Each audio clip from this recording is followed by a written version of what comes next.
Iniciando só um momento. Perfeito. Bom, nós agradecemos a presença de todos e todas, e eu passo agora a palavra para o professor Dr. André, que vai coordenar essa sessão conosco, tá? A palavra é sua, professor. Bom, a gente já conversou um pouquinho, né? Grande prazer de novo, né? Eu falo, estar com vocês. Certamente vai ser uma sessão muito interessante. A gente já pode passar a palavra, né, para Maria Luísa Consalter, com o trabalho Cartografias Afetivas para Cidades Mais Inteligentes. A Maria Luísa, que tem como orientador o Rovinir Duarte. As instruções já foram dadas, né, Luísa? Então, com você a palavra. Oi, gente, boa tarde. Eu vou compartilhar a tela aqui. E aí vocês só me digam se está aparecendo. Apareceu?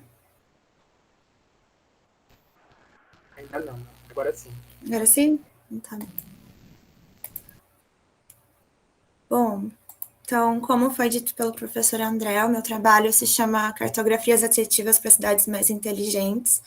O meu orientador é o professor Rovenir. Ele faz parte do projeto de pesquisa Explorando Metodologias de Projeto no Smart Campus da UEL. E eu sou bolsista da CAPES, então essa pesquisa tem financiamento da CAPES. Eu vou introduzir brevemente, então, desenhando um pouco o problema da pesquisa, com a literatura, né, das cidades inteligentes, que ela é mediada por Internet of Things, pelo Big Data e a grande democratização dos smartphones, cresceu essa grande hibridização do espaço, né, no qual a gente tem um espaço físico e um espaço virtual. Nesse espaço, então, crescem novas formas de interação entre pessoas e espaço urbano, então novos afetos, que é o que a gente vai chamar aqui na pesquisa de afetar e ser afetado, novas maneiras, então, de capturar e visualizar os dados urbanos através das cartografias digitais, e novas ferramentas de ligação entre usuários e projetistas, que é o que nessa pesquisa também a gente vai chamar de cidade sensível. E com isso surgiu a seguinte pergunta, né? Como que essas cartografias digitais e afetivas, elas podem funcionar como uma ferramenta de projeto na concepção de espaços públicos em uma cidade de médio porte, enquanto também fomenta novos afetos dentro da cidade. Vou explicar brevemente, então, os objetivos da pesquisa, né? O objetivo principal é, então, o desenvolvimento de um artefato em que a gente possa simular e avaliar situações controladas de cartografias afetivas, e os objetivos secundários são a elaboração de um quadro ferramental para a implementação dessas cartografias e também a criação de um design de display que promova então, essa interação entre o usuário e o espaço urbano intermediada, né, por essas cartografias. Então, a minha revisão bibliográfica, ela foi uma revisão bibliográfica, está sendo, na verdade, uma revisão bibliográfica não sistemática, com um primeiro foco na conceituação de cidades inteligentes e afeto, visto que, principalmente, o conceito de cidade inteligente, ele é muito novo. Por isso, a gente buscou conceituar bem do que a gente estava tratando, do que a gente conversa quando a gente fala entre interação homem-máquina, por isso que entra aqui o afeto, que ele é baseado também no conceito de Deleuze, de afetar mesmo e ser afetado. Um segundo foco foi averiguar o estado da arte das cartografias afetivas, e aí entra aqui, né, todos esses termos que a gente encontrou, e são esses termos que aos quais nós estamos nos referindo quando tratamos de cartografias afetivas. Aqui nesse quadro, a gente pode ver esses termos elencados de uma forma que eles são menos digitais até uma mais digital, né? E as Sensible Cities, elas são os termos usados para as cidades no laboratório do Sensible City Lab, do MIT, que é para a qual eu dou um grande enfoque nas cartografias que eles chamam de cidades sensíveis, que elas têm essa característica mais interativa com o usuário. E um terceiro foco são, então, as aplicações, né, simulações dessas cartografias afetivas em escalas meso, porque é a escala que eu vou focar mais durante a metodologia, ao fazer o artefato. A metodologia da minha pesquisa é o Design Science Research, por se tratar, então, de um fenômeno relativamente novo, de perfil exploratório, e também voltada para a resolução de problemas em situações mais práticas.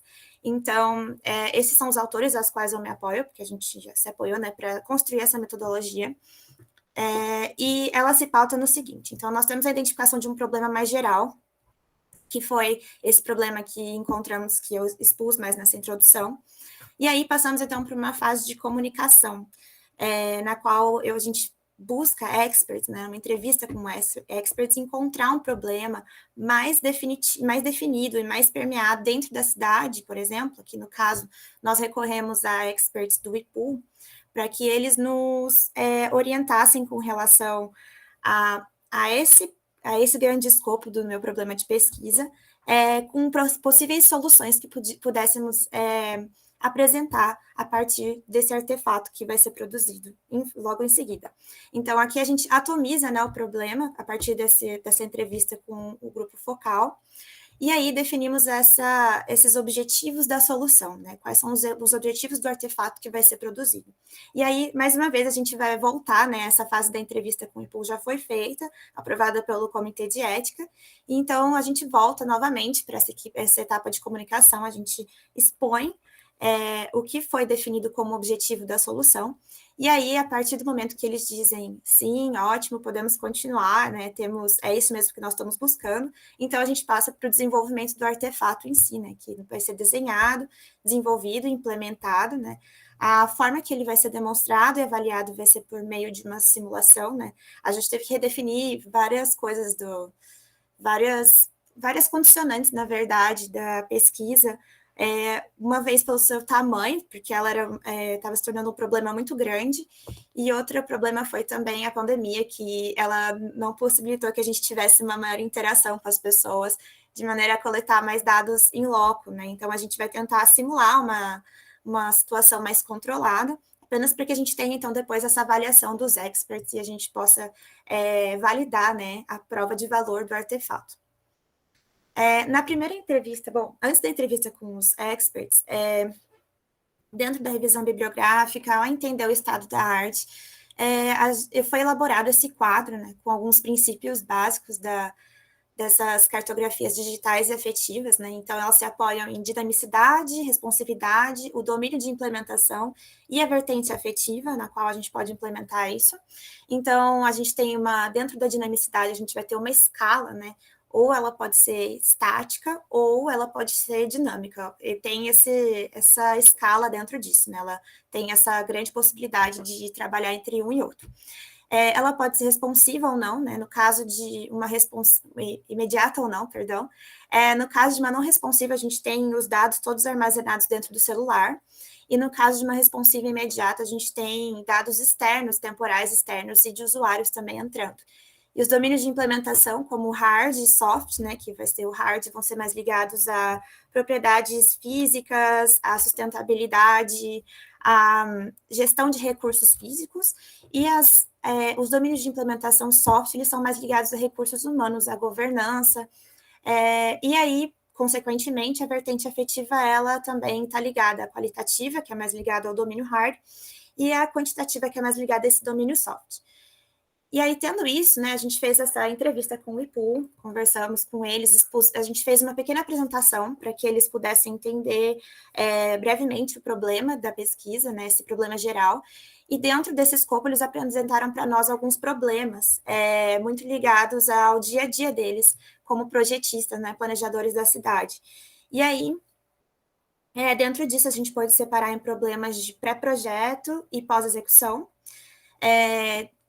Os problemas que mais chamaram a nossa atenção, então, né, foram essa necessidade de uma comunicação mais imediata com o usuário, foi uma coisa que eles frisaram muito, além de validação do projeto executado, era algo também que eles tinham muito interesse em ter, porque eles diziam que a comunicação com o usuário antes e depois do projeto era complexa.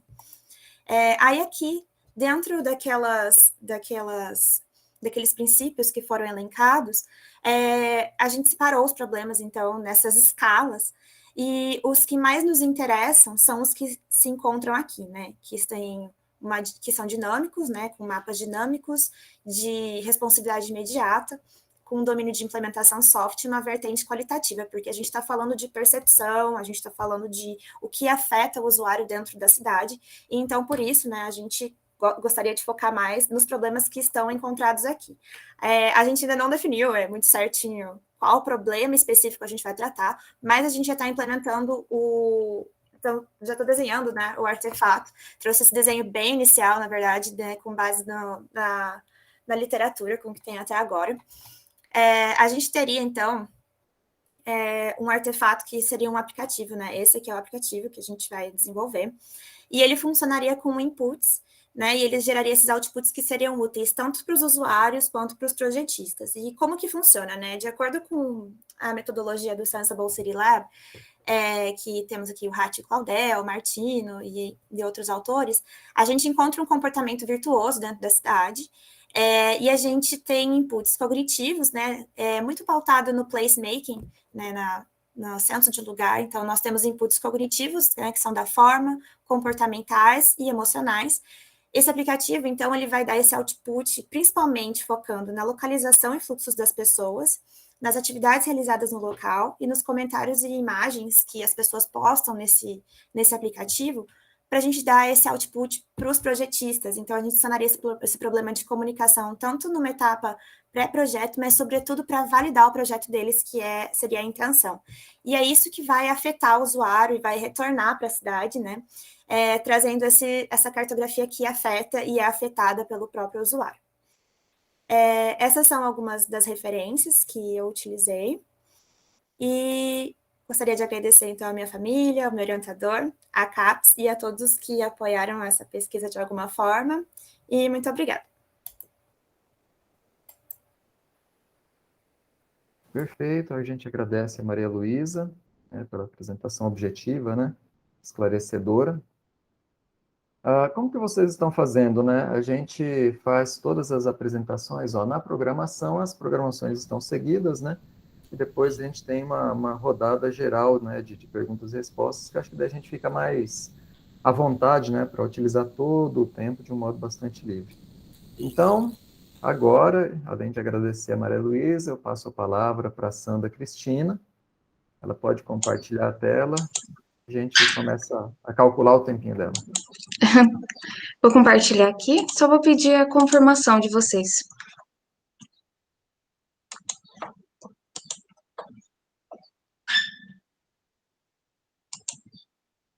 Tá aparecendo? Tá quase. E... respiramos fundo.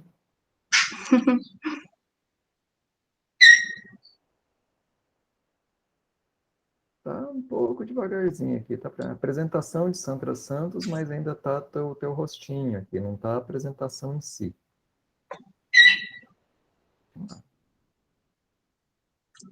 Bom, posso tentar entrar de novo, deixa eu ver. Opa, tinha aparecido. Tinha aparecido. Ai, gente, desculpa, então. Vou colocar novamente, tá? A gente tem que ter paciência.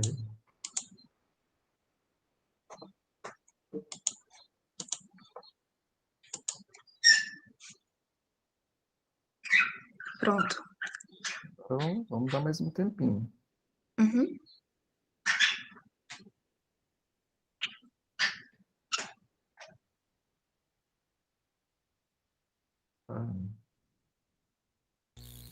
Tá esquentando as válvulas. Se você quiser me mandar a apresentação, eu compartilho aqui, Sandra, de último caso, tá? Apareceu. Acho que agora foi. Agora tá aparecendo. Uhum. Agora foi. Foi? Tá compartilhando a tua tela, agora você tem que mudar para apresentação. Isso, Eu mandei acho que aqui. quando ela sai, que parece que vai, né?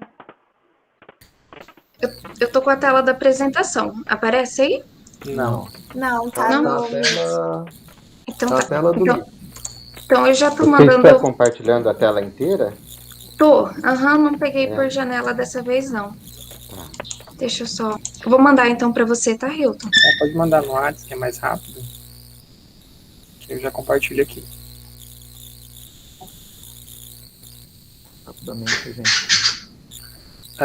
Eu acho melhor a gente passar para a próxima apresentação, né, professor André? Aí fica a Sandra para depois. O que vocês acham? Pode ser? Pode ser. Inclusive, para prevenir, acho que todos vocês poderiam enviar as apresentações para o Hilton. E daí, se não compartilhou, a gente já bota e a gente aproveita melhor o nosso tempo, né? Discutindo os trabalhos. Então, quem puder, mande para o Hilton, fica de reserva ali, tá bom?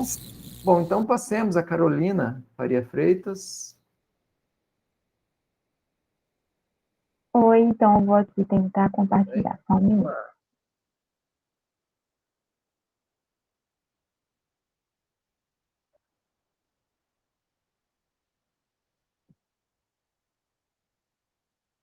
Peço que me avisem quando aparecer, eu já compartilhei. Já apareceu. Já? Tudo certo? Tudo certo, Carol. Tá bom, vou começar então. Olá, boa tarde, eu sou a Carolina Freitas, sou mestranda no PPU, ingressei no programa em 2019, sou orientada pela professora doutora Beatriz Luiz Silva e co-orientada pelo professor doutor João Itaque Ferreira. Estou ingressante no laboratório de pesquisa em habitação e assentamentos humanos do LAPA, que é da UEM também. Estou bolsista também na CAPES e minha pesquisa se insere na linha 2, que é a de avaliação e subsídios para projetos, processo e produto. Pois bem, a pesquisa é intitulada ZEIS, a produção capitalista do espaço urbano, um estudo sobre a captura do instrumento urbanístico em Maringá. O desenvolvimento da pesquisa foi instigado pela leitura da dissertação da Rubia Marcon, que foi realizada em 2019, e ela analisava a modalidade, ela desenvolvia, ela estudava a partir dos empreendimentos do programa Minha Casa Minha Vida construídos em ZEIS, e a dissertação da Rubia apontou uma breve desarticulação entre o conceito e a prática na aplicação das ZEIS em Maringá. Isso nos instigou a continuar a fazer uma pesquisa mais aprofundada sobre o assunto. Outro ponto também importante a ser apontado é que a análise sobre a produção do espaço urbano em Maringá apresenta uma orientação que reproduziu no território processos de desigualdade social. E foi acentuado pela especulação que foi promovida pela companhia colonizadora em conjunto com o mercado imobiliário, e exacerbando, portanto, a segregação socioespacial no município. Então, desse modo, a pesquisa tem as ZEIS como objetos de estudo e a urbanização desigual e o estado patrimonialista como objetos de discussão. Então, temos como fenômeno de pesquisa a implementação do instrumento urbanístico ZEIS em Maringá e, como pressuposto, a captura e o desenvolvimento das ZEIS em Maringá. Como questão principal, temos como o instrumento urbanístico ZEIS foi implementado em Maringá no período de 2005 a 2020. Então, esse recorte temporal ele é devido ao fato de que a primeira ZEIS no município foi criada em 2005 e estendemos a análise da pesquisa até 2020, pois a pesquisa vai ser finalizada agora em 2021. Como objetivo principal, temos que identificar as dinâmicas fundiárias e sociais da produção capitalista do espaço urbano em Maringá por meio da atuação dos agentes na implementação do instrumento urbanístico ZEIS. Como métodos, utilizamos o método interpretativo histórico como estratégia de pesquisa. Esse método ele é utilizado na interpretação de evidências do passado, utilizando-se o ponto de vista do pesquisador ou da pesquisadora, e como tática, o método de estudo de caso, que é utilizado na análise em profundidade de um fenômeno que depende do contexto que encontra-se inserido, que no caso é o município de Maringá. Brevemente, então, a coleta de dados foi realizada através de fontes secundárias, que analisou-se, então, algumas legislações urbanísticas, analisou-se também o Plano Local de Habitações de Interesse Social, que é o PLIS, e algumas atas de reuniões do CMPGT, que é o Conselho Municipal de Planejamento e Gestão Territorial. Então, após vencida essa etapa, passou-se para entrevistas semi-estruturadas com agentes públicos e privados. Essas entrevistas elas foram aprovadas pelo Comitê de Ética e foram realizadas todas por meio de forma remota. Então, houveram oito entrevistas no total, foram 3 com representantes do Conselho, do CMPGT, 2 com representantes da Prefeitura Municipal de Maringá, com representantes do Conselho Gestor do Fundo de Habitação de Interesse Social, que é uma representante, na verdade, e um ex-funcionário da Prefeitura. E um representante da CRC Empreendimentos, que foi uma empresa que participou da aplicação das ZEIS em Maringá. Infelizmente, tentamos contato com diversas empresas, mas só uma nos concedeu entrevista. Então, revisão bibliográfica, definimos a revisão bibliográfica de modo a construir a lente sobre a qual iríamos analisar a pesquisa. Desse modo, o capítulo 1 é um capítulo mais conceitual, onde estudamos alguns conceitos como localização, estado patrimonialista e agentes produtores do espaço. Na qualificação, foi-nos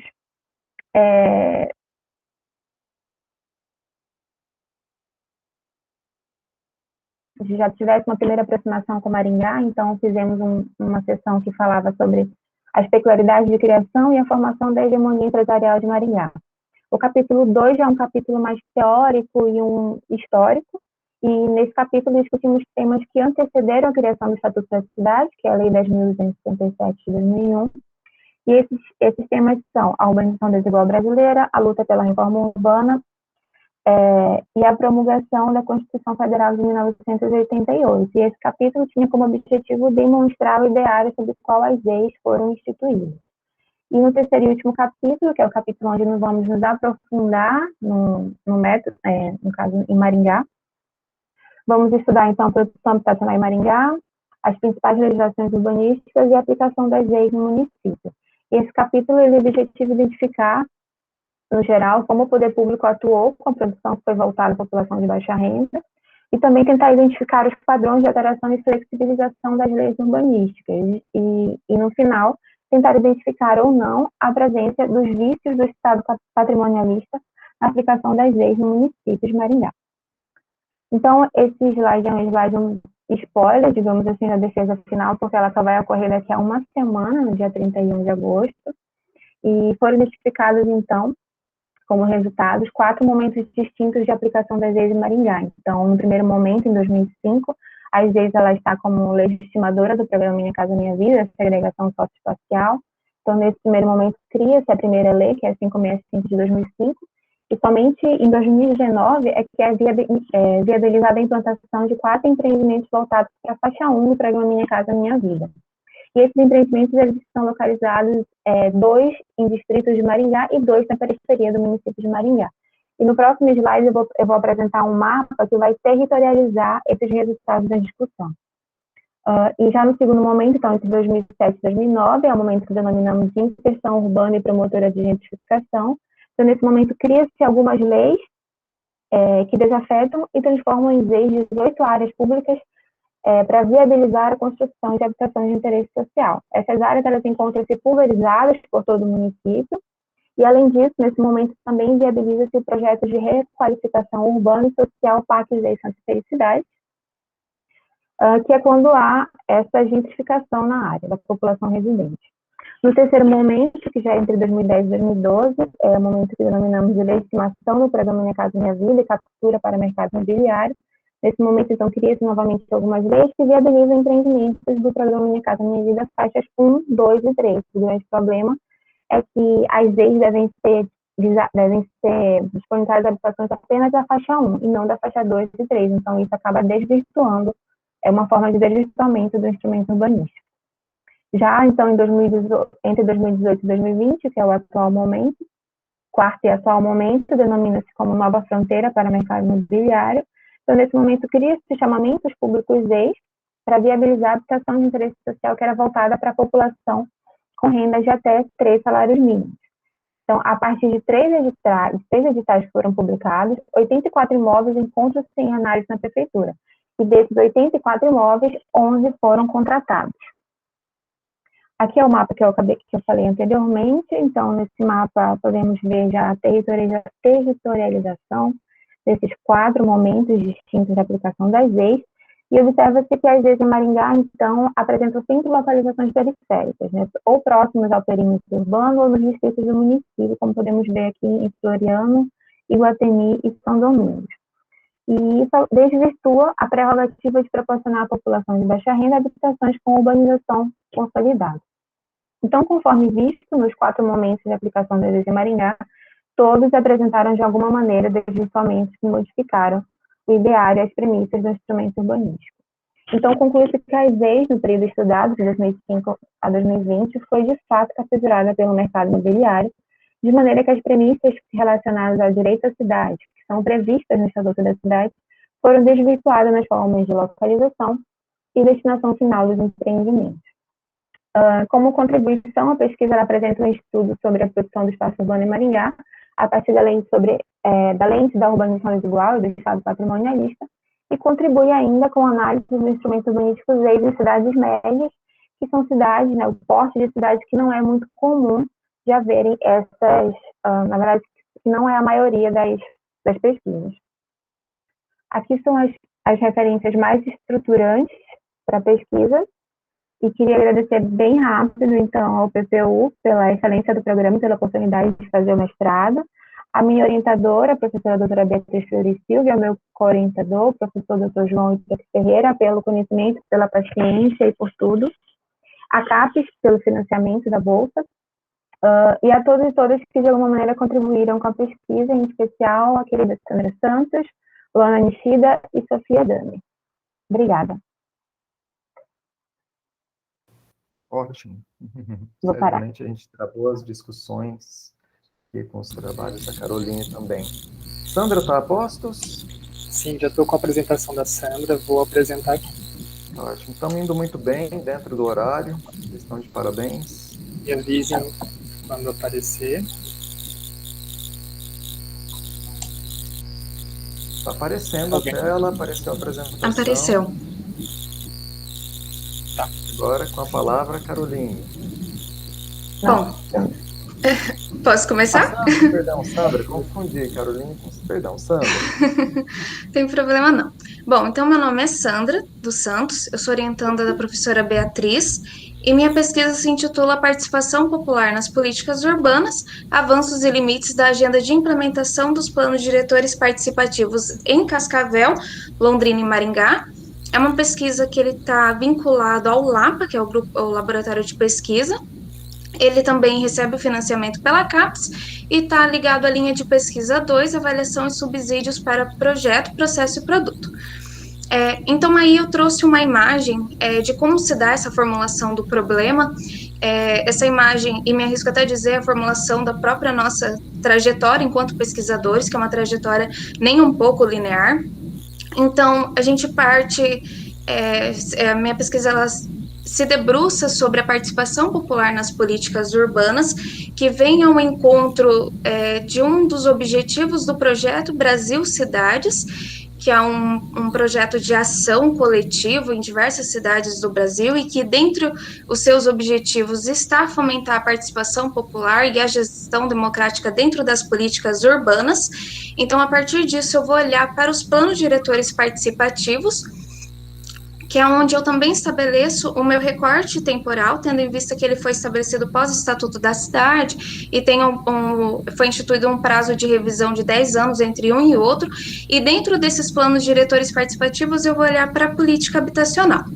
E sempre que eu trabalho com a participação popular, a gente tem percebido que essa participação ela acontece tanto nos espaços institucionais, a partir das instituições participativas, que são os conselhos, as conferências, as audiências públicas, os referendos, mas também que essa participação ela se dá fora desses espaços legais, ou seja, essa participação, essa interação entre o Estado e a sociedade, ela também acontece a partir da atuação dos movimentos sociais, de entidades, através também de manifestações e protestos, como foi o caso, por exemplo, do movimento Passe Livre.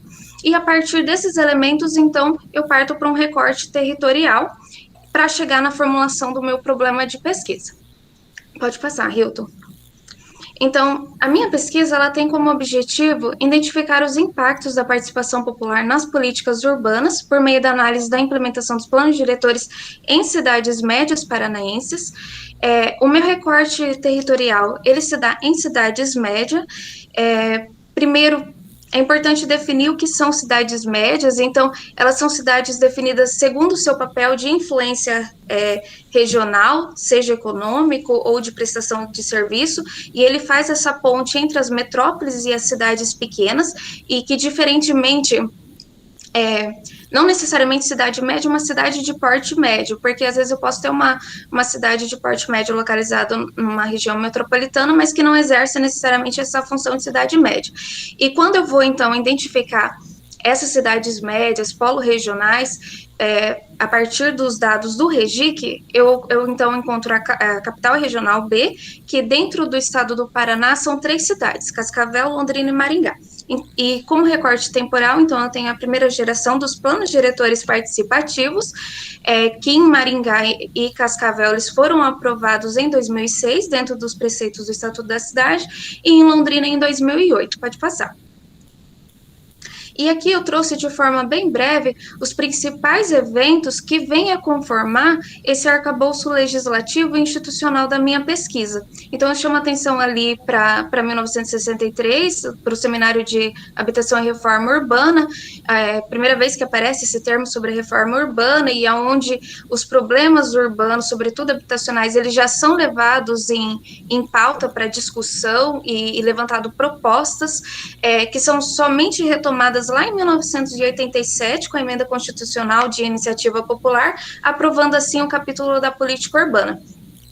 Na Constituição Federal. Então, nesse momento aparece aí o instrumento do plano diretor, que somente é regulamentado lá em 2001 com a aprovação do Estatuto da Cidade. Então, o Estatuto é o principal marco da minha pesquisa, né, legislativo, onde ele vai instituir os planos diretores participativos e também um capítulo sobre a gestão democrática.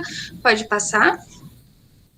E aqui eu trago como que essa participação ela foi se constituindo aí ao longo dos anos, e chama atenção para o quarto e o quinto ciclo da participação. Então, o quarto ciclo da participação é justamente quando essa participação ela ganha essa esfera institucional, e o quinto ciclo da participação que aí eu coloco a referência da GOM, mas diversos autores, eles marcam esse momento aí de 2013 como um ponto de inflexão na democracia e também uma crise no sistema de participação e de desmonte das políticas públicas, né? E aonde eu vou ter a entrada de novos atores em cena. E por que eu evidencio esses dois momentos? Porque eles perpassam um recorte temporal da minha pesquisa. Então, ao mesmo tempo que a gente tem a ascensão dessa participação institucionalizada, então cresce vertiginosamente os números de IPs em todo o Brasil, que são as instituições participativas, também vem despontando essa participação fora desses espaços. Pode passar. Então, a minha revisão bibliográfica ela foi exploratória. E a partir dessas 3 cidades, então, eu parto para um estudo de casos múltiplos, onde a coleta de dados ela vai se dar justamente dentro dessas 2 esferas, a participação institucional e não institucional. E de forma mais periférica, essa participação não institucional.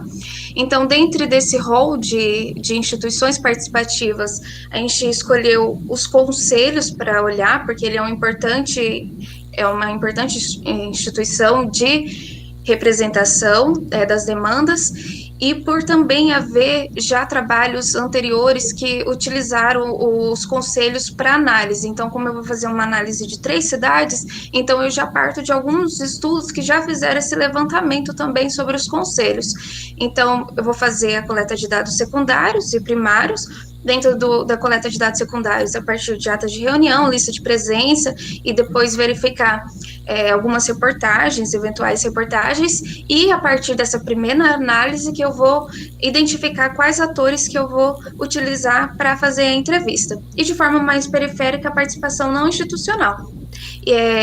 Essa análise dessa participação não institucional, ela está ainda um pouco em aberto, como que eu vou sistematizar para coletar essas informações, mas muito provavelmente através de redes sociais, do Facebook, o Instagram, buscar quais mobilizações, quais grupos de ação, quais movimentos sociais existem em cada uma dessas cidades e se de alguma forma ela incide de forma direta dentro da política urbana e da política habitacional. Pode passar. Aí, os objetivos do meu capítulo, pode passar também, Hilton, eu já trouxe lá na referência bibliográfica, então, do capítulo 1, capítulo 2, eu trago todo esse panorama que eu fiz ali na linha do tempo, de forma um pouco mais aprofundada. No capítulo 1, eu trago esse teórico mais aprofundado, e no capítulo 2, mais histórico, pode passar. E os encaminhamentos da minha pesquisa, ainda antes da qualificação, é discussão sobre a relação entre as cidades médias e a experiência de planejamento urbano e da participação popular através dos planos diretores participativos no contexto de interesse. Então, dentro dessas 3 cidades, então eu já vou mostrando esse vínculo entre os dois. E no capítulo 3, então, vai ser justamente a minha análise empírica, onde eu vou identificar as circunstâncias que a participação ela produz mudanças na política urbana em Cascavel, Londrina e Maringá, através dos planos diretores participativos e olhando para essa política habitacional. Pode passar?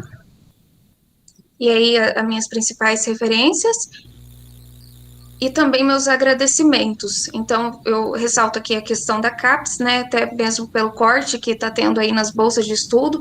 Então, por ser muito importante para a pesquisa, até mesmo alguns colegas que precisariam dessa bolsa acabaram não conseguindo por esse corte que teve nesse ano.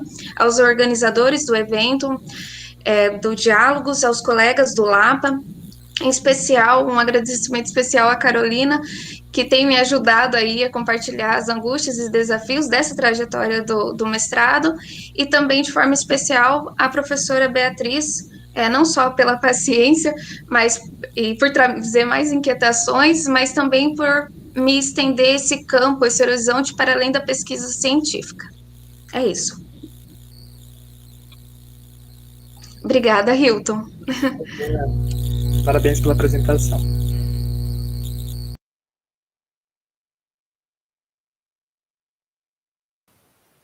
Professor, você está multado.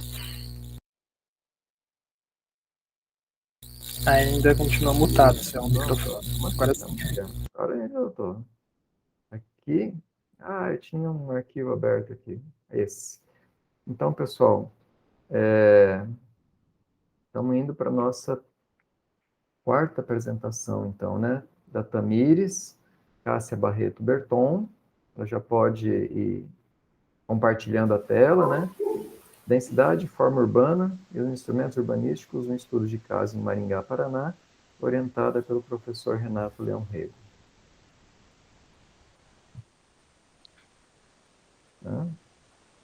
Tamires está chegando? Estou tentando compartilhar aqui só um pouquinho, tá? Está indo, foi. Tá certo? Foi. Ok. Bom, boa tarde, eu sou a Tamires. O meu trabalho, então, é densidade, forma urbana nos instrumentos urbanísticos, um estudo de caso em Maringá. E o meu orientador é o professor Renato Leão Rego. Eu participo do grupo 10 Mudas de Arquitetura e Urbanismo no Paraná, da UEM. Então, eu vou fazer uma introdução já falando um pouco do referencial teórico, né? Primeiro porque densidade, né? A gente tem projeções da ONU para um grande aumento populacional até 2060 nas áreas urbanas. Então, o adensamento é algo que se aponta como uma das principais circunstâncias que a gente vai ter que aprender a lidar nas cidades, né? Então, por isso, tão importante de a gente estudar a densidade. Também se vê a densidade como com pontos positivos e negativos dentro da cidade, né? Mas ela pode promover condições de urbanidade, ela pode promover uma melhor eficiência e economia dentro da cidade. Então, por isso que o tema da densidade. E a densidade, ela é, na realidade, uma relação entre elementos e uma unidade diária, né? Mas, ao mesmo tempo, ela pode conjugar diversas dimensões.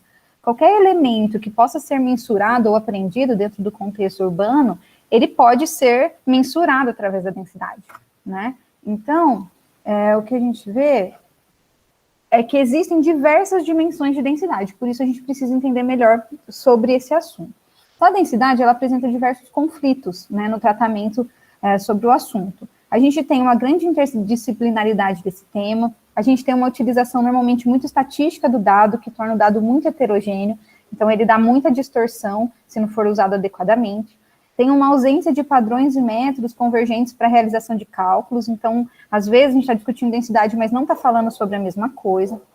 E, principalmente, aqui, ela não representa propriedades espaciais nas áreas urbanas, inclusive, a utilização prescritiva tem pouca relevância no resultado da forma urbana. Como a gente vê naquela imagem do lado, a gente tem a mesma densidade para formas urbanas e contextos completamente diferentes. Há também outras questões relacionadas à sequência hierárquica do processo de planejamento, que a gente tem uma escala macro para uma escala micro, e na aplicação, a gente tem a aplicação na escala do lote, então, que ela é o inverso da sequência de planejamento. A gente também tem um movimento de arquitetura como um gatilho para o processo de planejamento, através de grandes empreendimentos. A gente vê a necessidade de compreender melhor como que a densidade e a forma urbana estão relacionadas dentro do contexto da cidade. E nisso entra a questão do modelo de planejamento urbano brasileiro, né? A gente tem, basicamente, um modelo que é um plano diretor, e as leis de uso e ocupação do solo, através principalmente dos zoneamentos. A gente tem a lei de uso e ocupação do solo e também os instrumentos urbanísticos, né, que são estudo de impacto de vizinhança, por exemplo, um deles. Todos eles tentam organizar a cidade, né, como se fosse uma trama, várias escalas, né, e aí eles precisam conversar todos para que a gente tenha o produto da cidade. E dentro desse modelo também a gente tem índices e indicadores estáticos, normalmente utilizados somente de forma estatística, né, não tem uma questão mais qualitativa relacionada a eles. A escala individual do lote, que desconsidera o entorno, né, se avalia principalmente a escala individual, a densidade que está desconectada da performance do ambiente, e isso tudo gera ambientes e paisagens de baixo desempenho tanto em relação à forma, quanto em relação ao entorno, as questões econômicas, as questões ambientais, as questões de desempenho térmico, acústico e tudo mais. Então, por isso, é muito importante compreender os instrumentos reguladores dessa forma, porque acaba que a legislação, ela acaba definindo a cidade, né, definindo a forma da cidade. Então, por isso, a relevância de se avaliar a densidade, a forma urbana, né, os seus conflitos, e também fazer um reflexo para analisar as legislações urbanísticas. Então, o problema de pesquisa são as limitações das relações entre a densidade e a forma urbana dos instrumentos urbanísticos brasileiros. A questão principal é como um conceito de densidade multivariável, que a gente vai observar no método aplicado, poderia ser aplicado no planejamento e controle da paisagem urbana brasileira, e como objetivo geral, explorar essas relações entre densidade, a forma urbana e os instrumentos, né, buscando novos enfoques e novas soluções para um tratamento multivariável da densidade dentro do planejamento de paisagens e elaboração de leis e normativas. Então, eu apliquei um estudo de caso, né, eu não falei no começo, mas o meu trabalho eu já defendi, né, então eu vou tentar falar um pouquinho também dos resultados, mas eu apliquei um estudo de caso em Maringá, onde a gente já tem uma forma urbana sistematizada através de unidades de paisagem. Aqui do lado a gente tem a estrutura do trabalho, e também dentro dessas unidades a gente tem padrões tipomorfológicos já identificados, padrões verticais.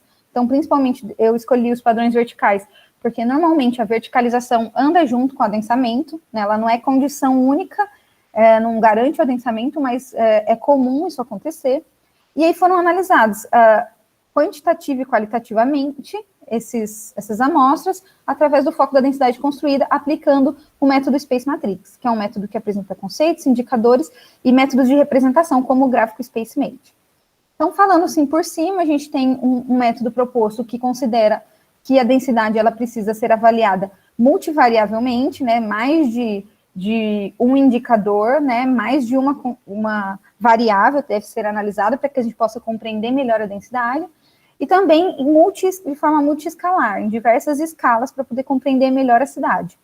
Então, ele propõe diversos indicadores, unidades de agregação que definem as escalas, e esse gráfico SpaceMate, que é basicamente um gráfico bidimensional, mas que apresenta mais 2 indicadores derivados que extrapolam esse gráfico, mas que nos permitem, né, quando eu uso aqui, ele trabalha com o índice de aproveitamento e a taxa de ocupação, quando eu coloco a posição no gráfico, as tipologias semelhantes se aproximam no gráfico. Então, a gente consegue, assim, um dado quantitativo, nesse gráfico, a gente consegue identificar questões qualitativas. Então, eles formam clusters de tipologias semelhantes, então, por isso que a gente adota esse método que combina a densidade e forma urbana.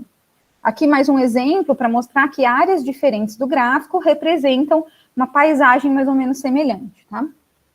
Então, o estudo de caso faz um protocolo, né, de análise em relação aos limites da amostra, o que foi analisado, tudo considerando principalmente o que é recomendado pelo Space Matrix, né, pelo método, e depois a comparação. Aqui do lado eu coloquei para vocês terem uma ideia de como foi essa análise, né, de cada uma das amostras. Aqui tem um exemplo menor da análise de uma amostra, né, de um dos padrões verticais. E aí, uma das principais questões que o trabalho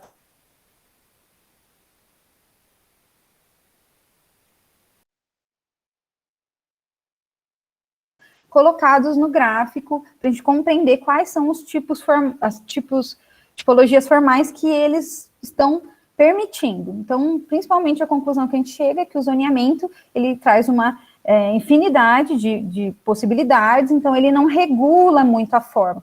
a forma acaba sendo relacionada muito o tamanho do lote, né, a dimensão e a forma do lote, e o mercado também, né, que vai regular muito pelo máximo do aproveitamento. Outra questão que a gente analisou foi o índice de espaços abertos, porque a gente queria avaliar se o índice de espaços abertos, né, a medida que é proposta pelo gráfico, pelo método, poderia nos dizer que uma área poderia ter uma densidade mais saudável ou menos, né? Mas o que a gente chegou na conclusão é que esse índice, ele é estatístico, então ele tem muitas falhas, ele precisaria ser melhor qualificado, sabe? Então, ser detalhado, talvez melhor trabalhado no próprio gráfico, para que a gente tivesse uma relação melhor de entender qual a relação de um valor de espaços livres de um tecido urbano, de uma ocupação, em relação a qualidade ou não dessa área. Resultados e discussões, né, a discussão, então a gente identificou algumas fragilidades do método, principalmente relacionada à tipologia híbrida.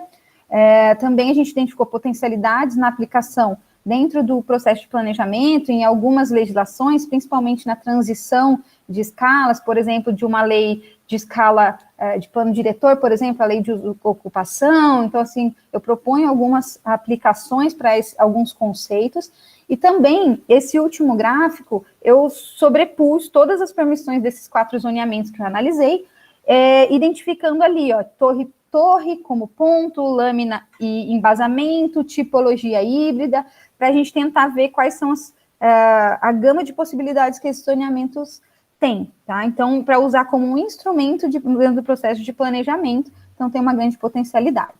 Aqui, então, as principais referências, os agradecimentos principalmente ao meu orientador, professor Renato, aos meus professores colaboradores do programa, que foram muito importantes no processo, a família, os meus amigos, em especial os amigos pesquisadores que ajudaram aí dentro desse processo, e a Prefeitura de Maringá, o EPLAN, Instituto de Planejamento, que é onde eu trabalho, que concederam alguns dados e também me permitiram tirar uma licença, né, algumas licenças dentro desse processo para que eu pudesse concluir o trabalho. Certamente foi bastante valiosa, né, essa interação aí, né, você dentro do IPLAN com a pesquisa, né. 16h52, estamos praticamente no nosso horário. Passo a palavra, então, para o Ananias, né, de Assis Godoy Filho, aluno de doutorado, orientado pela Vera Sugihiro, Conhecimento, Urbanidades e Urbanismos, Saberes Cidadãos e Vitalidade Urbana em um bairro consolidado de Londrina.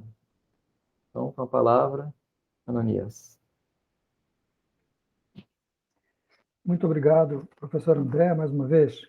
Prazer revê-lo, prazer rever os colegas, os professores, Beatriz, professora Vera e todos mais, obrigados por estarem aqui. É uma honra poder apresentar esse trabalho para vocês. Bem, como o professor André acabou de nos mostrar, né, o título do trabalho vai nos induzir a esses 3 campos aí, né, o conhecimento de uma forma geral, uma discussão sobre urbanidade e urbanismo. E os 2 polos em volta dos quais a pesquisa gira são os saberes cidadãos e a vitalidade urbana. O grupo de pesquisa que tem uma relação indireta com esse trabalho, mas estamos constando lá, este aqui, território e pertencimento, ações coletivas na promoção da sociabilidade e identidade, que é um projeto do CESA, de extensão, e não há fomento. Bem, as inquietações que ensejaram essa pesquisa, basicamente, são muitas, mas basicamente, já que o tempo é curto, eu resumi em 2. Tendo morado nesse bairro aqui que eu estou já por alguns anos, sempre me intrigou por que essa comunidade, que evidencia uma capacidade imensa de mobilização e de realização, quando ela é convocada para diversos eventos das escolas municipais, parece simplesmente não se importar com os espaços livres públicos, né?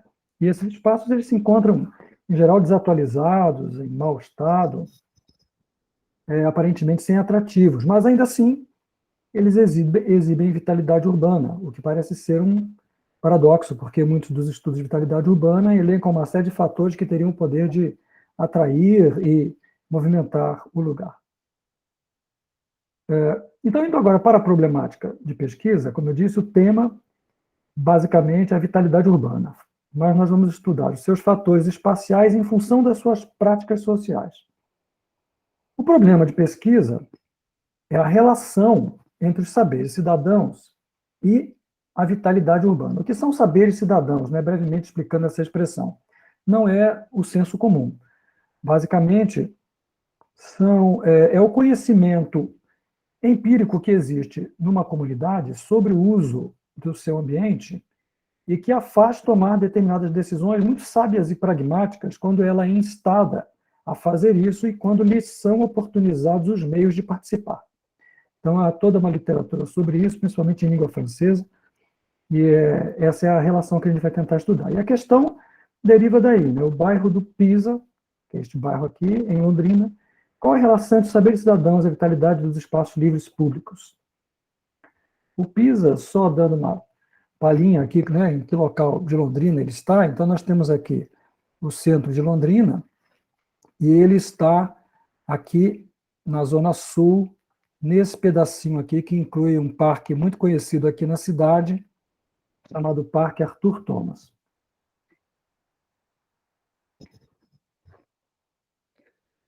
Bom, para estudar essas duas categorias, então, acabam que surgem duas questões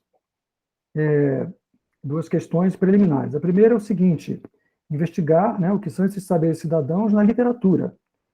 E a pergunta é, esses saberes cidadãos, ou seja, o conhecimento que a comunidade tem do seu espaço, tem sido considerado nos estudos e projetos que visam promover a vitalidade urbana? Me levou a uma subhipótese 1 aqui, a partir de uma leitura exploratória já de vários artigos nesse sentido. Eu confesso que até agora eu só achei um artigo que menciona muito indiretamente a relação do conhecimento de uma comunidade com a vitalidade urbana que ela produz no ambiente. Então, a hipótese é de que ou não tem sido considerado ou de modo muito pouco frequente e de modo assistemático. Com relação à vitalidade urbana e os saberes propriamente dito, né, isso leva quase à nossa questão de pesquisa e a tese, qual é a relação entre os saberes cidadãos e a vitalidade urbana manifesta no território do bairro Pisa? Então, a subhipótese 2 é o seguinte: qual que é a relação, ou seja, que tipo de relação? A subhipótese 2 é que esses saberes cidadãos, a relação tem uma relação de determinação com a vitalidade urbana. São eles que determinam a vitalidade, inclusive em locais em que não há muito aquele conjunto clássico de fatores geralmente reputados como capazes de produzir isso. Portanto, a tese, eu acho que soma as possíveis respostas a isso, que é a seguinte: os saberes cidadãos presentes na comunidade do Pisa determinam, de que maneira? Por meio da instauração de urbanidades específicas, a vitalidade urbana manifesta em determinadas áreas do bairro.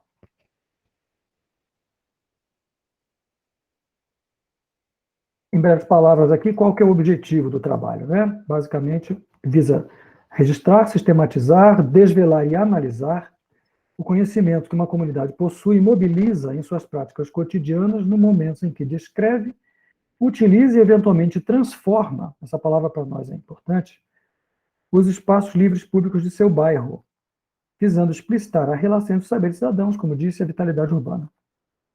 A investigação focaliza uma faceta específica desse conhecimento que é revelado pelas falas, atos, concepções, manifestações e intervenções de pessoas ou grupos, quando elas se referem aos espaços livres públicos do Pisa, um bairro consolidado no município de Londrina, a partir do que esses indivíduos ou grupos de moradores e frequentadores evidenciam por seu discurso e por suas práticas sociais relativas ao território. Isso, logicamente, já mostra para a gente que muitas entrevistas, questionários, filmagens e práticas colaborativas deverão ser feitas para capturar, né, tudo isso que é tão fugidio, tão fugaz.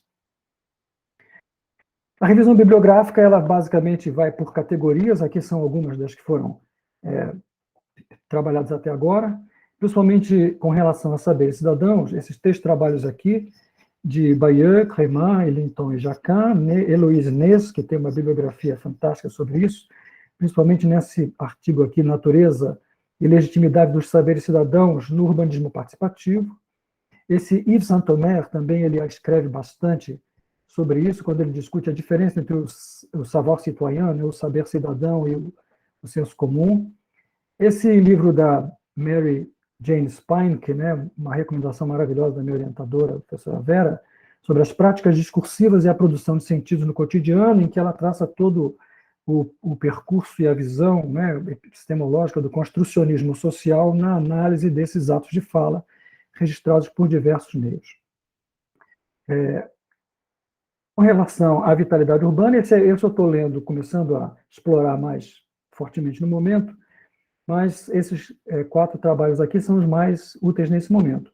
A nossa querida Carol Bertac, né, a dissertação, a vitalidade urbana sob a ótica da diversidade, cidade, modos de ver e de fazer, evidentemente Jacobs, né, que é um clássico, é lá que surge tudo, e este aqui, vitalidade urbana nos espaços públicos, um estudo na cidade do Porto, Portugal, que é o único trabalho onde eu encontrei esta relação entre saberes de uma comunidade e a vitalidade urbana até agora. Com relação à urbanidade, que tem sido mais explorado, né, temos aqui todas essas referências, enfim, não vou cansar vocês e estourar o tempo. São 2 telas, esses são os principais. Então, temos a tela A e a tela B. E temos aqui uma literatura que eu chamo de uma base filosófica, já que os desafios epistemológicos para esse assunto e essa abordagem são muito grandes. Então, temos aqui a Sandra Jobchelovich com os contextos do saber, representações, comunidades e cultura, essas 3 obras clássicas de Edgar Morin, né, A Ciência com Consciência, Introdução ao Pensamento Complexo e Da Necessidade de um Pensamento Complexo.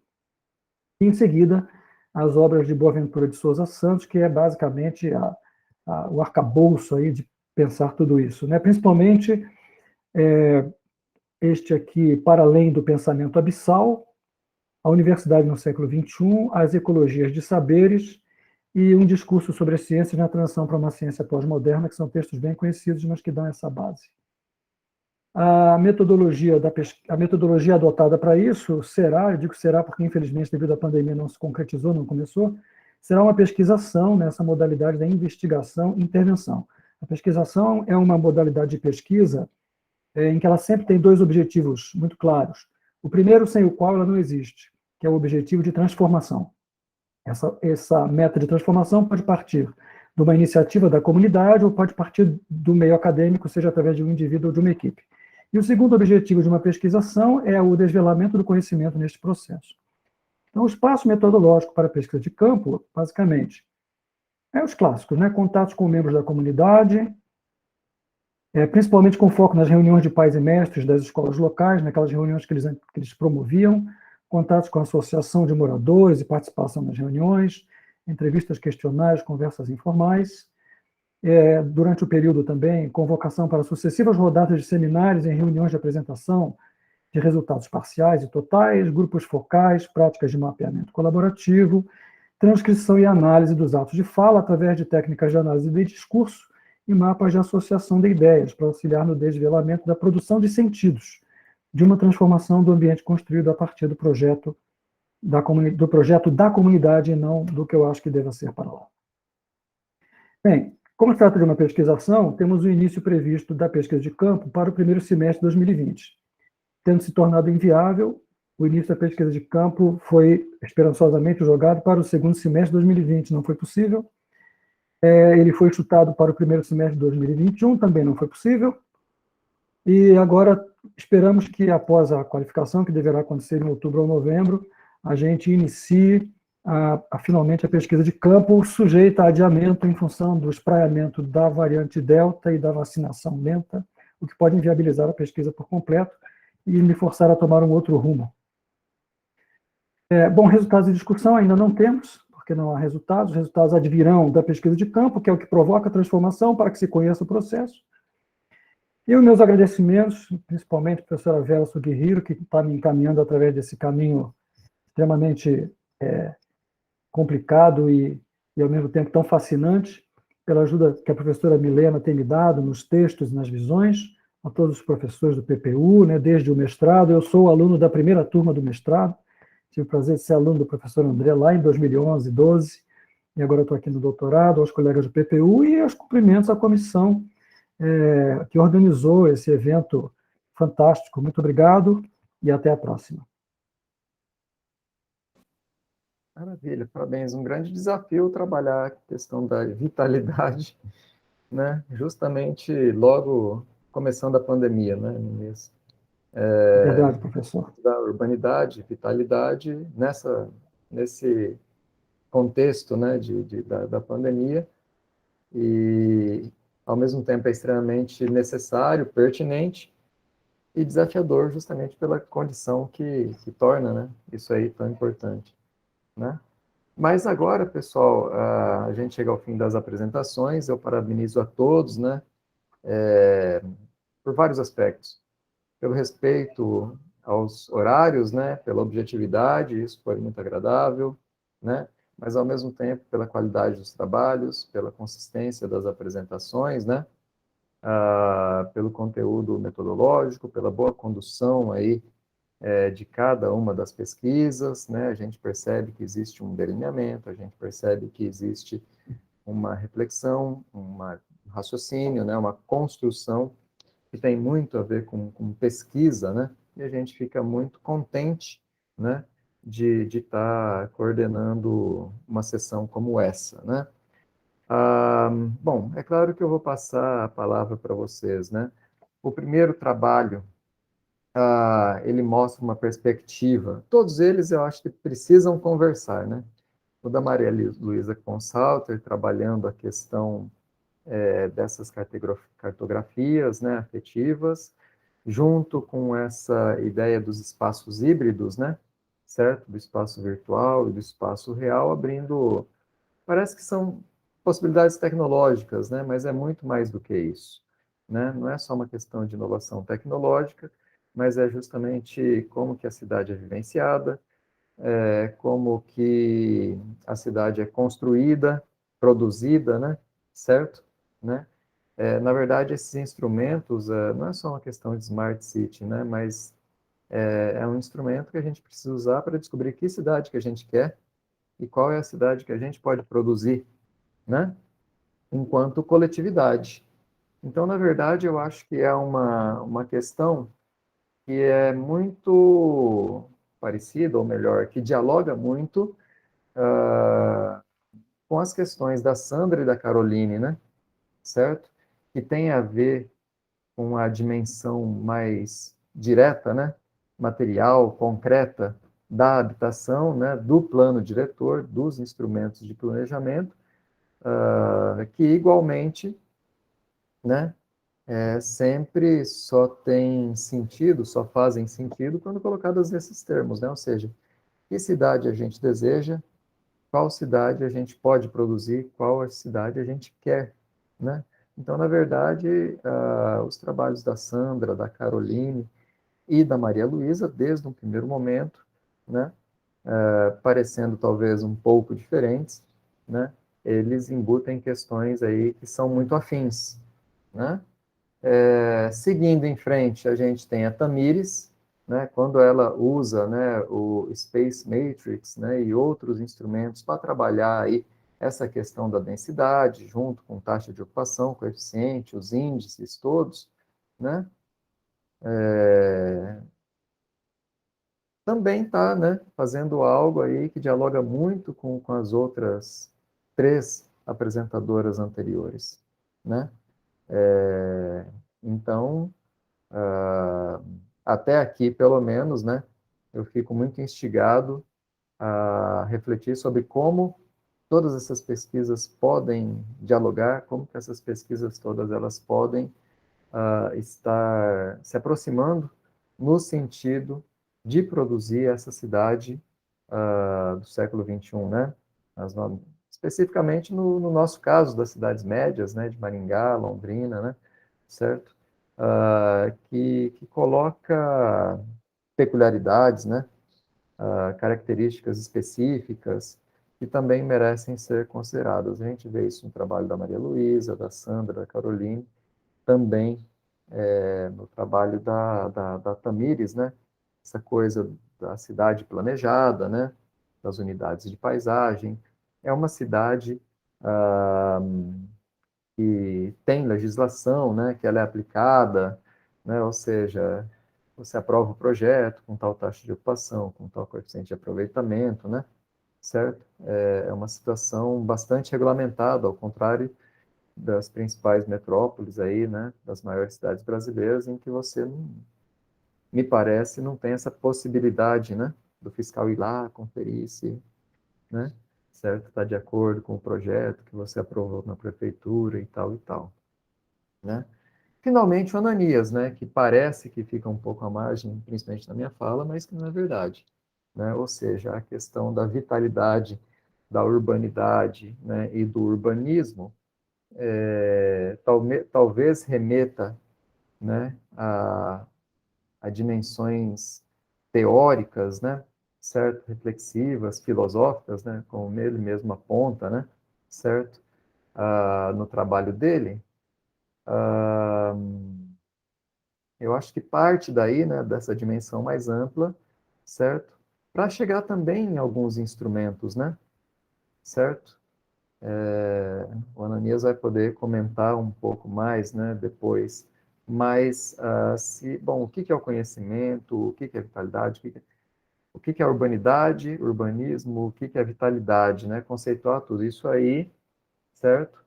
Mas a partir de um lugar mais amplo, né, mais alto, certo? Que é o lugar da filosofia, né, certo? Do saber cidadão, da filosofia, passando pelo saber cidadão, chegando a esses conceitos, né, de urbanidade, vitalidade, onde que o urbanismo entra nisso, como que entra, né? Como deve entrar, certo? Tentando decifrar um pouco a relação desse cidadão, né? Ou aquele que a gente quer que seja um cidadão, né? A gente não sabe se é um cidadão, mas qual que é a relação desse indivíduo que a gente quer cidadão com a cidade? Talvez seja o pano de fundo para as outras 4 pesquisas, né?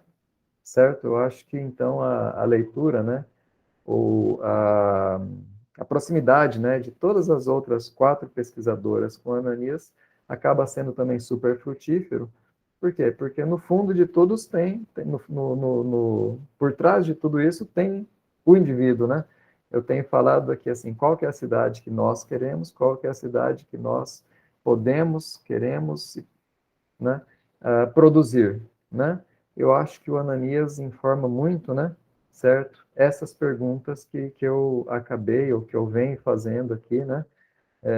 Propondo essa leitura inicial das apresentações.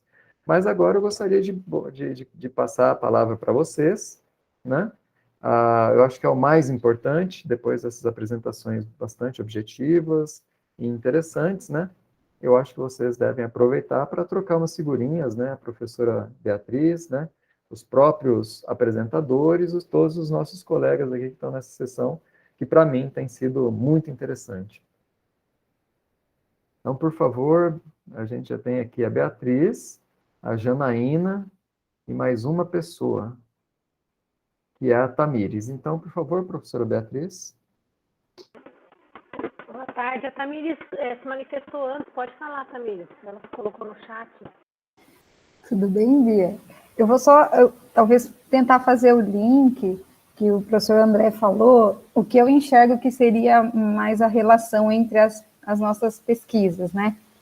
Então, eu acho que, assim, usando até as palavras da Maria Luísa, né, dos inputs e outputs, eu entendo que talvez a pesquisa dela e do Ananias estão muito nesses inputs, né, nessa pesquisa do como as pessoas querem a cidade, né, dessa interação maior com o usuário, e a da Carol e da Sandra já é uma análise de algo, né, de um fenômeno que ocorreu, de como que esses instrumentos foram aplicados, como que acontece o processo todo, né, e o meu está um pouco no meio deles, né, porque eu vejo que, assim, existe já um método, né, que eu apliquei, diferente da Maria Luísa que está propondo, e esse método, ele pensa um pouco assim, como usar inputs para depois aplicar para o processo, né, para gerar novos instrumentos e novas ações. Então, acho que talvez seria mais ou menos essa relação entre os trabalhos, e assim, eu sempre me pergunto como que essas novas pesquisas, como a da Ananias, da Maria Luísa, como que a gente consegue chegar lá na fase do planejamento e colocar isso para ser de fato utilizado, né, e de fato virar uma proposição. Então, assim, acho que é por isso que essa minha abordagem, talvez porque eu esteja no dia a dia lidando com isso, né, e eu me preocupo muito, porque a gente vê o quanto existem pesquisas, tem gente trabalhando nisso no Brasil, tem, sabe, pesquisas avançando, mas elas não conseguem chegar lá na ponta, né, ou chegam e a gente não consegue traduzir isso para a nossa estrutura, né, a gente tem uma estrutura muito rígida, a gente tem ainda um processo participativo um pouco falho, né, um pouco difícil. Então, até para quem quiser contribuir com esse pensamento de como que a gente poderia tentar fazer essa ligação entre os próprios projetos, né, que a gente apresentou aqui, como que isso poderia acontecer, né, na realidade, como que a gente poderia conectar de uma maneira mais efetiva e que depois lá na ponta chegue no cidadão, na melhoria da cidade, né, como que a gente pode encontrar novos instrumentos para aplicar, para ter uma melhoria nesse resultado, por exemplo, das habitações de interesse social, né, como que esses ambientes podem ser melhores no futuro. Eu acho que é isso. Obrigada, parabéns a todos pelos trabalhos. Se eu puder responder o que você disse, acho que nisso o meu orientador, ele foi muito realista, assim, no que ele quis que a gente fizesse, porque ele quis aproximar o método de uma forma que a gente tivesse em comunicação com o pessoal do IPUL desde o início da concepção do artefato, sabe? Então, foi muito diferente, foi muito esclarecedor para mim, na verdade, porque eu tive essa oportunidade de ir confrontando a teoria com a realidade, e às vezes a gente sonha muito grande, a gente quer fazer coisas enormes, e a gente acha que a gente vai conseguir resolver os problemas do mundo, da cidade inteira, e aí, a hora que a gente é confrontado com a realidade, a gente percebe todas, né, as limitações que existem, e, sobretudo, também como a gente está discutindo alguns problemas muito mais à frente, e existem algumas coisas muito mais básicas, às vezes, que a gente já tem que lidar, e que essa estrutura rígida, como você falou, ela não permite, às vezes, que esses problemas sejam solucionados. Então, foi por isso que a gente procurou os experts do IPUL, e a gente vai trabalhar, na verdade, com um ambiente real, um caso real mesmo. Vou propor esse artefato para o Lagoa Dourada, que foi esse fundo de vale que foi inaugurado recentemente aqui em Londrina. E então a gente vai trabalhar lá na mesma área acho que da Ananias, né? Lá no FISA. Então a gente vai trabalhar lá, a gente vai tentar propor algo para essa região, para esse parque em específico, né? Porque a gente vai trabalhar com uma escala menor, mas a intenção mesmo é que seja daqui a anos, mas que de alguma forma isso venha contribuir mesmo para o processo de projeto do IPUL. Vamos ver se vai dar tudo certo. Mas é interessante que é exatamente onde residem as inquietações da Tamires e da Maria Luísa que reside a contribuição do trabalho da Caroline e da Sandra, né? Porque, como a Tamires falou, né? Mas a gente está trabalhando a questão histórica, né? De como foram os processos, mas é a história pensada no presente com um projeto de futuro, né? Um projeto intelectual para o futuro.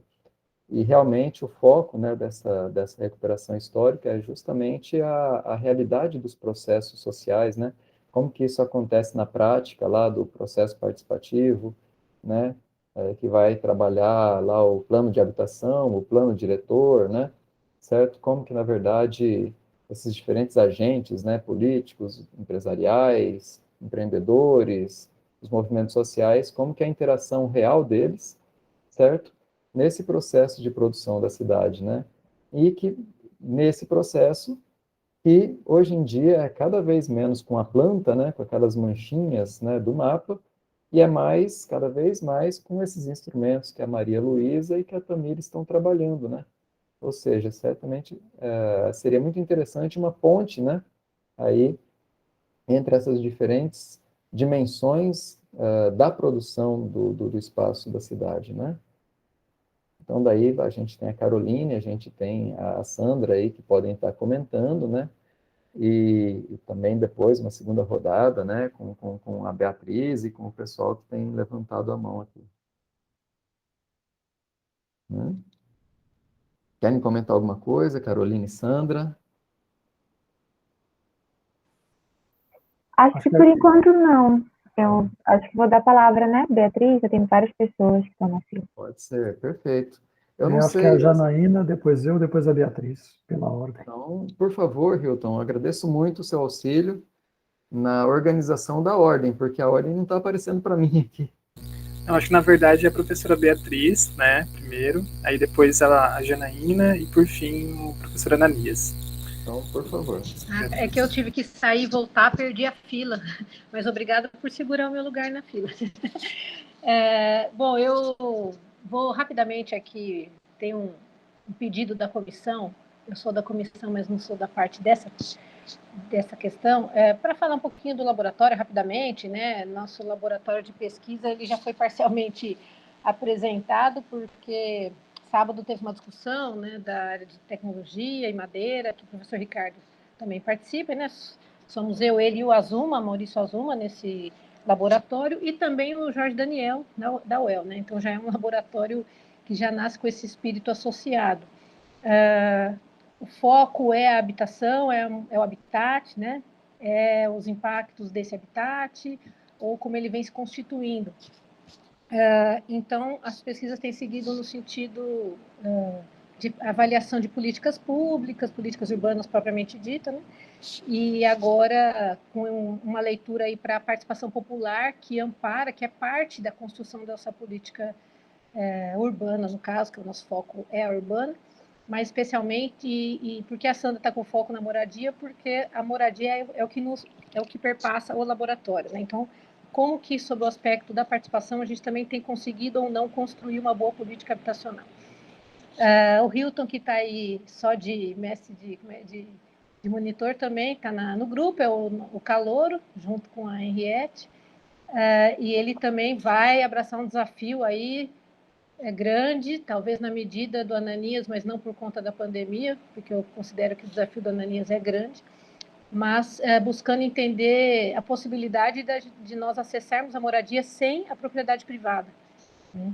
Então, nós estamos já partindo, nós estamos nos despedindo do Minha Casa Minha Vida, que fez parte das pesquisas iniciais, olhando agora para a participação popular e olhando para as possibilidades de aquisição de casa, ou melhor, de aquisição de moradia, através de outras possibilidades, né? E a Henriette, que acho que não está aqui, ela está olhando para os pequenos municípios. Então, a gente também está, além dos médios, né, olhando também para os pequenos municípios agora. Eu acho que faz muito sentido, porque o nosso programa ele envolve, né, as duas grandes cidades que, em volta delas, né, possuem pequenos municípios. Ontem estávamos discutindo sobre Rolândia, né, também, e olhar para essas possibilidades da política habitacional, como é que vem acontecendo, e sempre nesse sentido que o André colocou, que eu acho que ele foi bem assertivo, todos olhando, e todos aqui nessa sessão, né, na direção de que cidade que queremos, né, e que possibilidades podemos a partir disso. Eu acho que isso que costura todo mundo. Fiquei muito impressionada com a primeira, né, Maria Luísa, parece quase um doutorado quando ela fala que vai produzir, né, um artefato, vai produzir um aplicativo, assim, no sentido do quanto você vai colaborar, né, sendo né, uma aluna de mestrado. E estou muito impressionada com todos o que eu venho assistindo, né? Não vi tudo, mas estou muito impressionada com a seriedade, com o compromisso e com os resultados nessa ânsia de promover mudanças, né? Que esse é o propósito. A gente tem que sair, fazer essa ponte, né? Não sair, fazer essa ponte entre a academia e a realidade. E a Sandra e a Carol estão nessa toada. A Carol defende em breve, a Milena teve um pequeno spoiler, porque vai ser banca.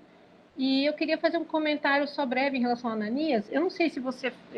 Fiquei muito, assim, querendo acompanhar a sua pesquisa, né? E eu não sei se você falou muito rápido, porque essa comissão danada que deu 10 minutos só para cada um, eu fiquei meio zonza, eu não sei se foi na hora que eu tomei um copo d'água e passou, mas sabe quem fala muito sobre vitalidade urbana e tenta costurar isso com a urbanização, com a urbanidade, talvez um pouco mais relacionado à forma, é o nosso tão conhecido Kevin Lynch, né? Naquele livro A Boa Forma Urbana, não sei se você chegou a trazer para a sua leitura, né? Mas a gente discutia isso na graduação, um tempo atrás, demos uma abandonada nele, isso. Então, a boa forma urbana, vitalidade é um dos quesitos, né, que ele diz que nos leva a uma boa forma urbana, e ele vai desenvolver essa ideia. Eu acho, né, lá atrás, né, eu acho bem interessante, não sei se você, tenho certeza que você vai trazer, eu acho bem interessante pensar sobre isso, e é instigante, porque eu também tenho muita essa reflexão, o que faz aqueles espaços serem melhor, ter o melhor desempenho ou não? A gente tem que encontrar uma saída, né? E só para não deixar de falar da Tamires, é tão importante, né, a gente tentar desvelar como que a gente chega nessa boa densidade, que tem muita relação com a boa forma urbana também, né? E dar luz, jogar luz, e jogando luz, eu acho que a gente consegue com mais firmeza, jogando luz aos elementos que interferem, a gente consegue, talvez, com mais força, afastar forças que não fazem muito bem para que não levam a uma densidade saudável, né? Então, acho que todas essas pesquisas têm um papel muito importante. Desculpa me delongar, né? Mas é uma leitura geral que eu tinha que fazer, é uma sessão que assim, me interessa muito. Obrigada, viu, André? Não, eu acho que é extremamente pertinente e boa, né? Muito legal a sua intervenção. Passo para as colegas, né? Que são comentários, né? Para o Ananias também, né? E também para o Hilton, né? Que vai administrando a nossa fila. Mas eu creio que é isso. Caso ninguém queira comentar, eu vou passar a palavra para a Janaína, então, tá, Janaína? A palavra é sua. Vamos lá. Gente, eu vou falar rapidinho, que eu tenho que pegar minhas crianças, saindo da escola agora, 5h30. Me chamou muito, eu vim aqui para assistir basicamente a Ananias, que a gente tem a mesma orientadora, me interessa muito a pesquisa dele, e que tem tido algumas discussões internas sobre aplicarmos um método similar e para pesquisas muito distintas, mas acabou me chamando muita atenção a pesquisa da Sandra a respeito da participação popular, dos movimentos sociais, principalmente porque eu já estudei, da outra vez que eu entrei no mestrado e não dei conta, eu estava trabalhando com o plano diretor e estava fazendo uma pesquisa sobre o plano diretor de Londrina, na época, ia entrar na revisão. E aí eu fui me envolvi bastante com as questões a respeito do conselho do Concidades, que em Londrina nunca foi, nunca tomou posse. Então, desde que ele foi eleito, desde que tiveram todas as audiências públicas, houveram movimentos populares gigantescos em torno de dar posse para o Concidades, e nunca foi. Sempre ficou o CMC, que, a princípio, não tem legitimidade na questão de participação popular.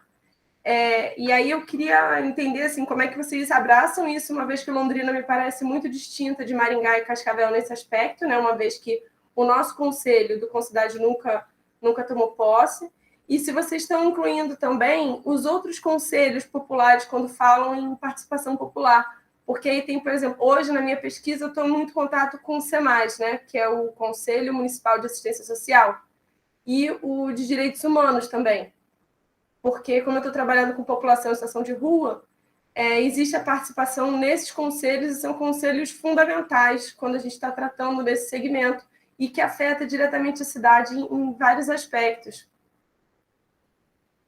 Acho que é isso. Me interessou muito, quero seguir aí sua pesquisa, Sandra, achei muito interessante. Acho que a gente tem bastante coisa para trocar.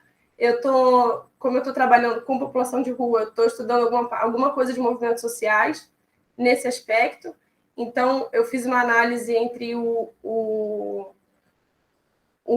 MNPR, que é da população de rua, com o MTST, e aí a gente pode trocar, acho que em paralelo daqui são coisas que acabam influenciando, uma vez que eles que pressionam, ainda que esteja todo mundo muito silencioso agora, né, acaba pressionando a questão de participação. Bom, posso falar? Obrigada pela pergunta, Janaína. Eu acho que o objetivo mesmo da nossa pesquisa é identificar em quais lugares esse conselho ele vai ser positivo em relação à participação ou não. Então, a gente tem uma série de elementos aí em relação ao conselho, desenho institucional, a gente tem índices também, tem pesquisas que falam assim que quanto maior o IDH de uma cidade, maior a participação popular, isso é mostrado por outras pesquisas. Então, verificar essa diferença nessas 3 cidades, porque, por exemplo, em Maringá, a gente já evidencia uma maior participação que talvez em Cascavel ou em Londrina. Então, esse é um dos objetivos. O nosso foco é para os conselhos de planejamento urbano e habitação. Talvez, e daí, né, eu acho que abre aí para discussão também, né, Bia? Talvez, se alguma demanda ele perpasse mesmo por algum outro conselho, talvez eu traria ali para discussão, mas não como o objeto principal de análise, mas como um movimento que está acontecendo ali por fora também. Não sei se eu não respondi a pergunta, mas eu até coloquei o e-mail ali, para a gente trocar uma figurinha assim. Não sei se a Bia quer complementar. Só um complemento, né? Você vê, Londrina tentou ter o Concidades, né, Janaína? Aqui não teve nem a tentativa. Então, assim, há uma diferença, tá vendo? Lá eu lembro, acompanhei, o Miguel me passava muito, o Miguel do Direito, né? Como é que estava o termômetro, né? E aqui eu falei, nossa, nem passou pela cabeça, assim, ninguém nem foi atrás de também buscar isso. Então, ela vai acabar medindo um pouco essa temperatura nesse desenrolar, sabe? E aí tentando ver as diferenças entre essas três cidades. Estamos caminhando ainda para isso. Até a questão da legitimidade, né, que você perguntou, de repente é legítimo no papel, mas em que medida de fato é legítimo a participação? Então, eu acho que também são outras questões que a gente vai buscar avaliar e identificar dentro dessa participação institucional através dos conselhos.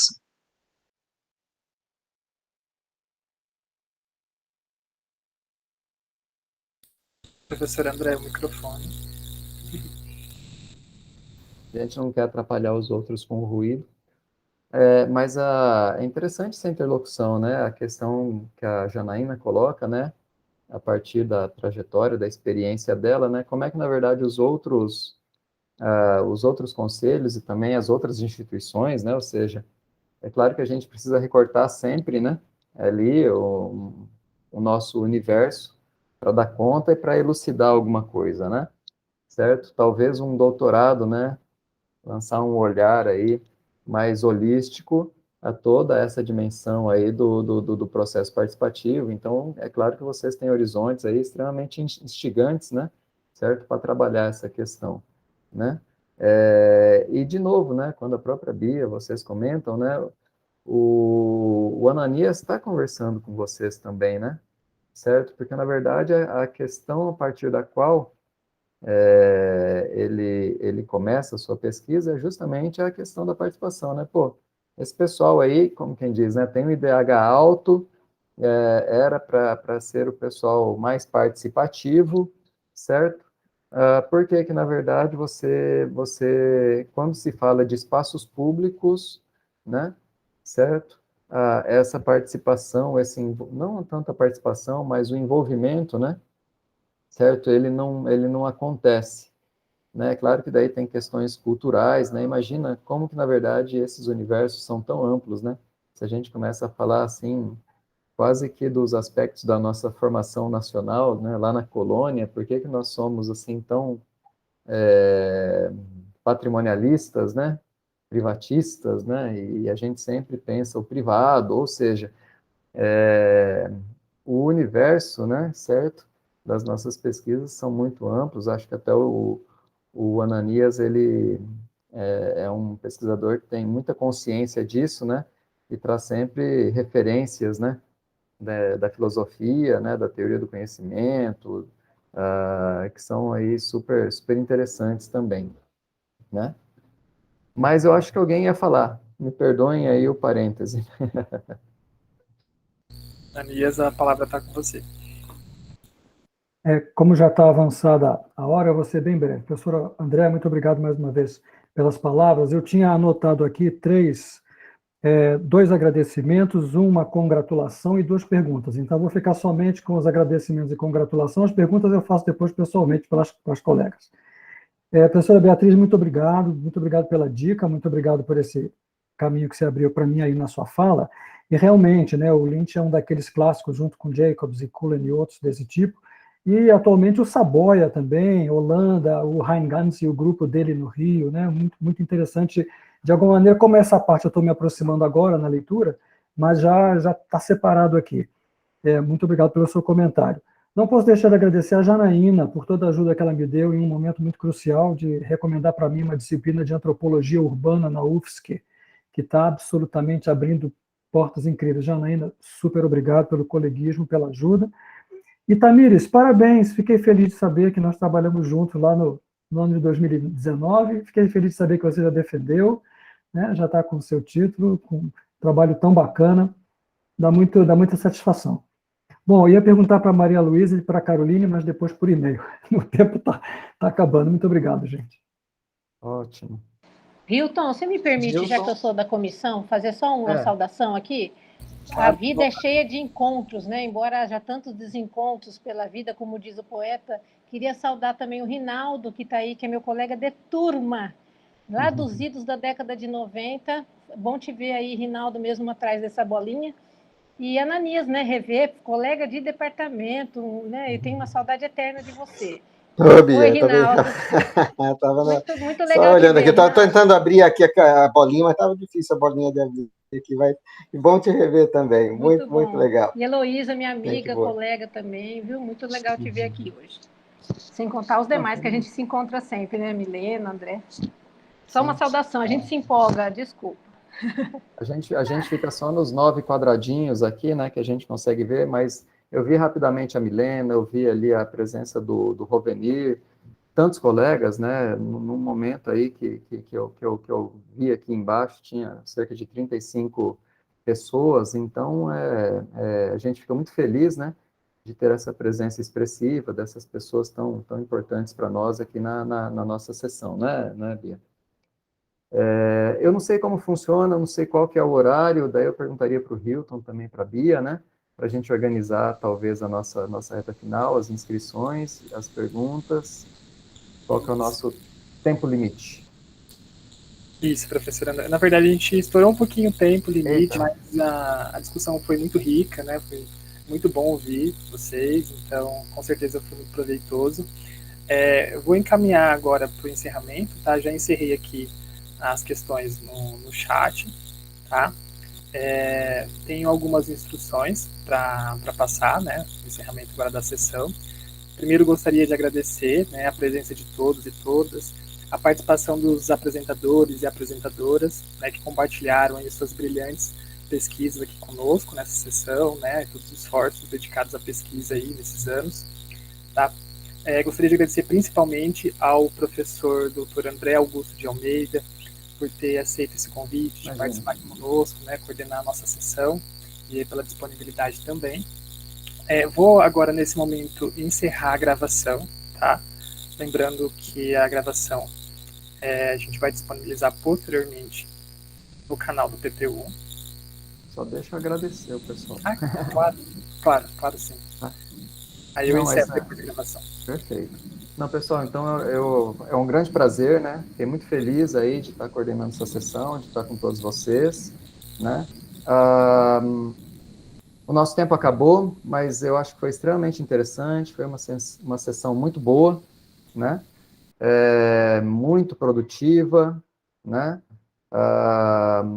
E eu acho que agora, cumpriu não só a sessão, como o próprio evento está cumprindo o seu papel, justamente promover o contato entre os pesquisadores do programa.